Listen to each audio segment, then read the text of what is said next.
today we're even drawing inspiration from right here in the legendary wine region of Saint-Emilion.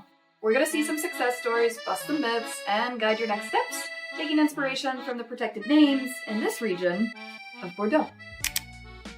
This is an imperial-sized bottle of 1947 Chateau Blanc.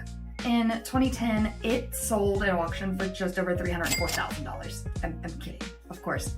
This is not that bottle. This is a Grand Cru from Saint-Emilion, and like that one, this is from an amazing wine region in France. And that price?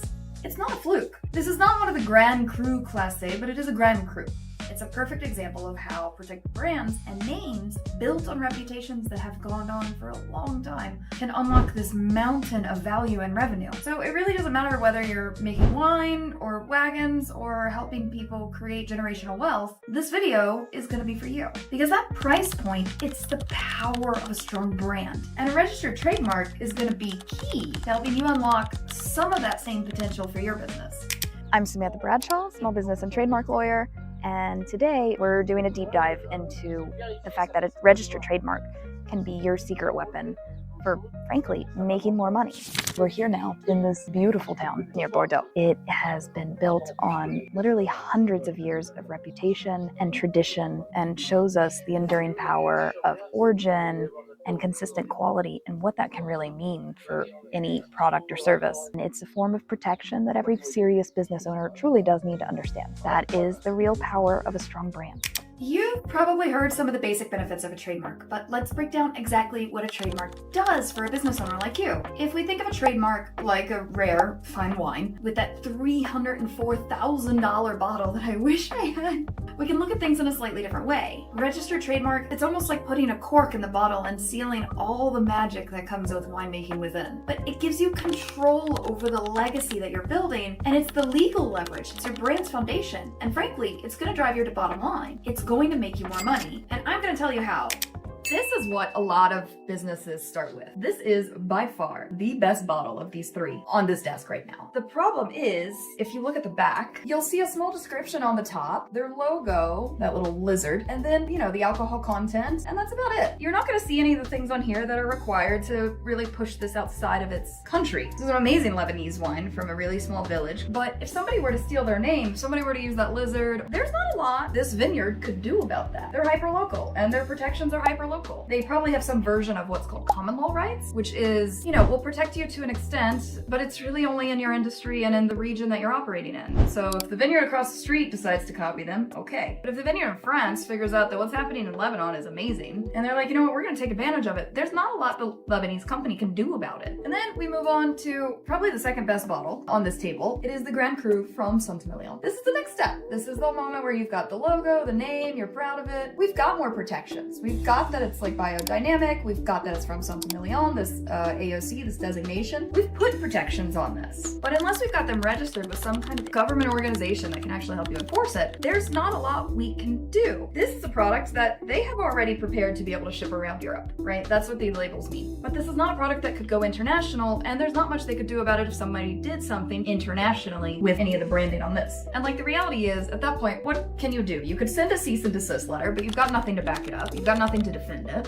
So then we move on to the next one, which is the worst wine on here, but to be honest, it is financially the biggest. It's a very popular wine here in Brazil. It's called Casal Garcia. You can see they've done a couple things. There's a sticker that gives some kind of indication of what, I'm not sure, that Nielsen said this was a great wine at some point. This is gonna incentivize people to buy it. But more importantly, what you'll see on the back is there is a mountain of information on here, because this is a wine that is exported all over the world. This one is huge. All of these things are different protections that tell you where it came from, what region it's in, the brand name, who else can use this kind of name. All the information on that bottle is putting everybody that they're marketing to globally on notice that they have protected things in this brand and that they're gonna come after you if you use it in the wrong way. They start acting like the ultimate anti-counterfeiting tool. Once you have this kind of level of protection, people at customs will start working with you to block counterfeits from entering the country. You can now start sending cease and desist letters, nasty lawyer letters that actually have teeth behind them, and somebody will get in trouble if they ignore it. Unlike the ones that you're gonna send if you don't have any protections at all and you're doing this hyper-local thing, even if what you're selling is better. So we've talked about,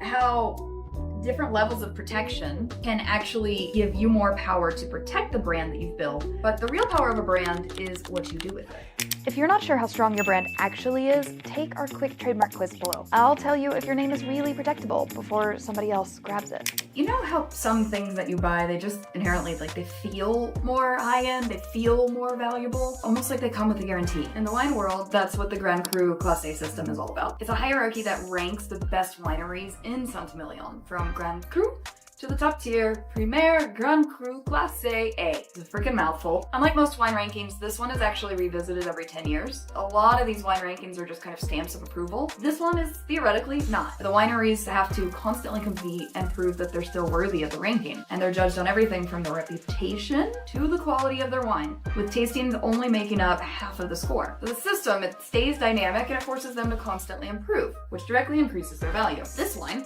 is a Grand Cru. If they want to move up in the system, they are going to have to continually keep showing that their own reputation is growing and that the wine is getting better and that the grapes are getting better and that the process is getting better. But why is this like a trademark? First, it's about distinctiveness. The whole point of the trademark system is to show that your brand, your company, is different from another, distinct from another. And just like a trademark makes your business stand out in a really crowded market, things like this Grand Cru will make someone buy a bottle of wine. It's not dissimilar to the way that wineries will put stickers, real, fake, otherwise, on their bottles. This is gonna make it stand out on the shelf. And theoretically, that's how customers know they're buying something really special. Next, it's really about quality. The classification process for this is really difficult. They taste a bunch of different years, different vintages, and this is a lot like your trademark. It's gonna tell customers that you have pretty consistent quality they can trust whenever they see a product with your mark on it, with your brand name on it. This promise is what helps to build loyalty. And third, it's about economic value. The classification is all about building and leveraging an estate's reputation. That counts for a lot of the score. Your brand's value also lies in your reputation. The numbers prove it. You'll see just on trademark with US patent and trademark classifications on them, like Grand Cru. They sell for on average at least twice as much as something without, even if it's the same wine in the bottle. This is how your brand, your company, becomes an asset that can start attracting investors, commanding premium prices from your customers, from your clients. So while this whole Grand Cru system is definitely a certification for wine, it really acts in the same way that good US trademarks can, elevating a brand. Elevating a brand's reputation that opens new opportunities for them through investors, prestige, or just, being able to set up a collaboration. We're gonna talk about that more in a minute, but how does all of this actually turn into cash in your bank account? Daisy. Daisy. You can't make that jump, it's too far.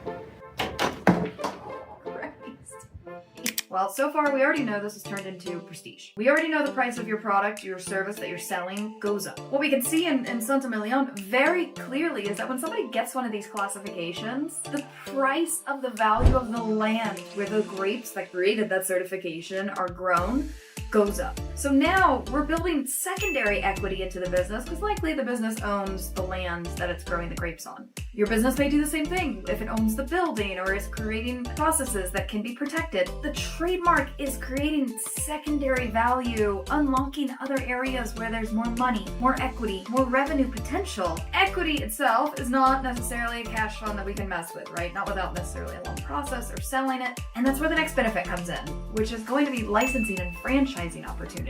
This is where it gets really exciting. This is where your brand starts turning from a product into a potentially global revenue stream. We're no longer restricted just to the bottle of wine, the singular bottle of wine that we're selling. We've got other options. We can start selling wine openers and koozies and coolers and carriers and wine glasses. For a long time, this kind of thing was really only seen with these big multinational corporations because they had the ability to do it. Fortunately, the world's gotten a little different.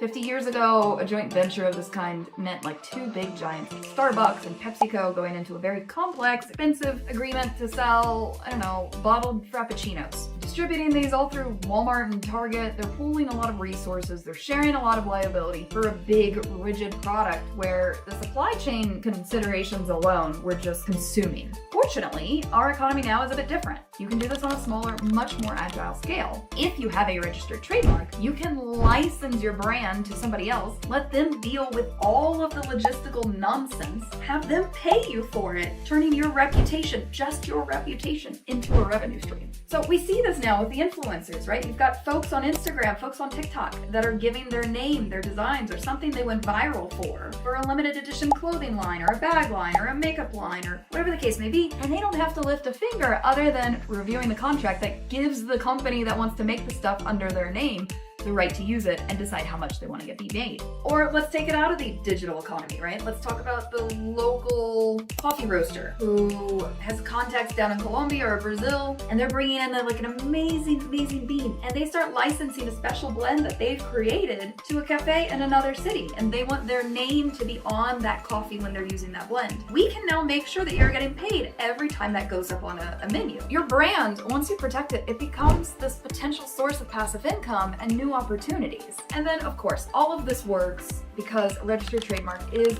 one of the biggest tools that you can use to differentiate yourself in a crowded market. When it's easier to start businesses, when it's easier to create products, when it's easier to throw up a website, things become more crowded. But I'm not just looking for a version of what it is that you sell. I'm not looking for just a bottle of wine. I am looking for the bottle of wine from Saint-Emilion, and ideally something with a Grand Cru in its name. This helps you stand out. How many bottles of wine are on the shelf at the grocery store? This is going to make me pay attention. It's how your business goes from being a generic product to the one that I'm actually actively seeking out and happy to pay higher prices for.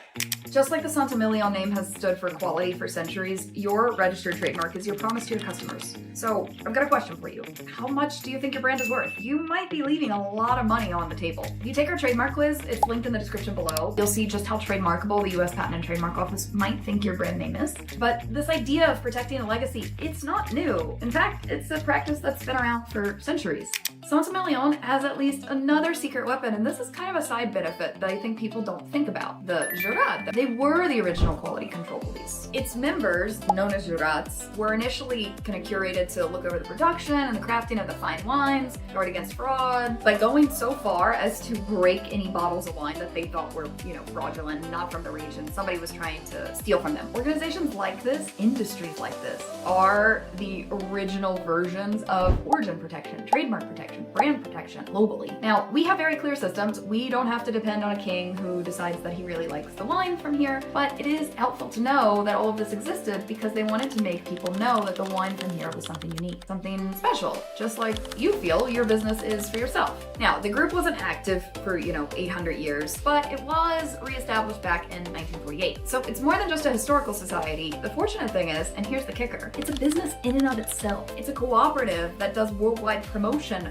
for all the wines in this region. With its work, it's creating jobs, it's creating opportunities for its members to travel, educate, promote the wines of this region. And as of last time I checked, it's got over 3,000 people in it, including royalty, celebrities, business leaders, and of course, plenty of wine professionals who are all ambassadors to this brand, to this region. Every bottle that comes out of here benefits from this. The organization, they're clever enough to know that not just the protection of the region itself, but the actual organization is a registered trademark, because they want to be the only ones known as the Jurade promoting all of the wines from this region. And of course, the benefit that it provides to each individual winery is direct and frankly a bit dramatic. For a vineyard in this region, just being part of that is going to be game-changing. Their wine prices increase, the value of the land that they operate on increases. So Grand Cru and the Jurade kind of work hand in hand as their own protection systems to make this stuff cost even more. For example, you have Chateau Angelou and Chateau Pavé in the 2012 classification. Both of them saw their prices surge significantly. Pavé's went up by almost 60% just on a single basic bottle of wine.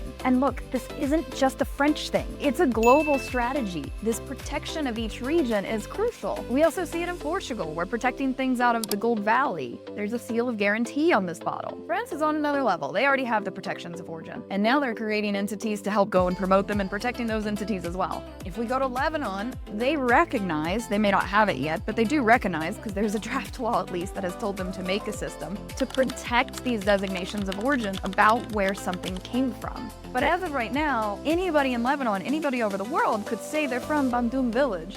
And there's not much anyone can do about it. Why? Even though this is the best thing, they're gonna have a harder time actually protecting themselves and becoming a bigger brand. If that's something they wanna do, maybe they don't. And that's okay too. So, a registered trademark in the US, although the US certainly isn't even as old as, the rock to the left of me, that's the current process we have to build that kind of registration without having to create it yourself. I know what you're thinking. I'm just a small brand. And trademarks aren't for companies like me, they're for big companies. And here's the truth.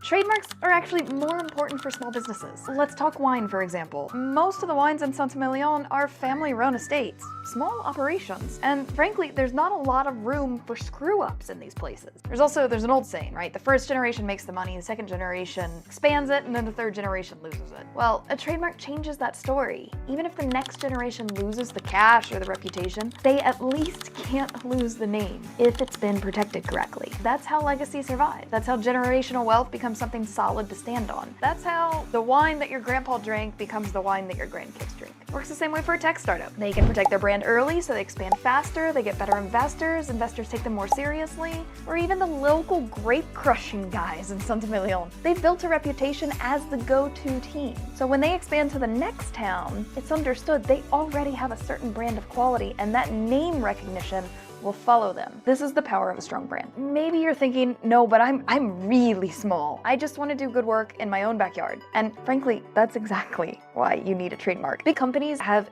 deep pockets, and it's not, unfortunately, uncommon for them to decide they like a name, show up, and expect those deep pockets to be able to get them whatever they want. Having the trademark in place means you don't have to fight for years to protect the name that you were using before they were anyway. Here's a real-world example. In 2024, there was an Irish company called Supermac.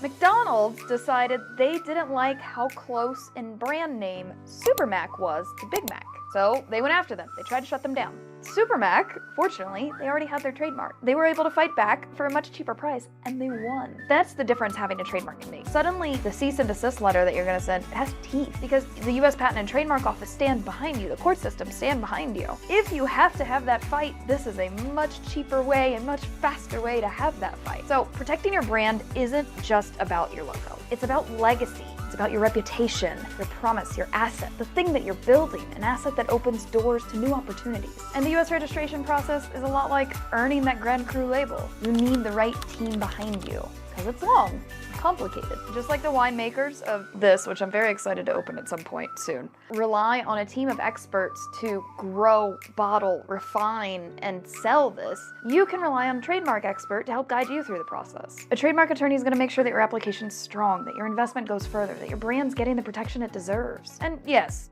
trademarks can be expensive, but it's not just a legal fee. It's an investment in your business's future, and the cost of not having one is much, much higher. If you want to see how trademark ready your brand is, please go take our free trademark quiz. The link is down below in the description.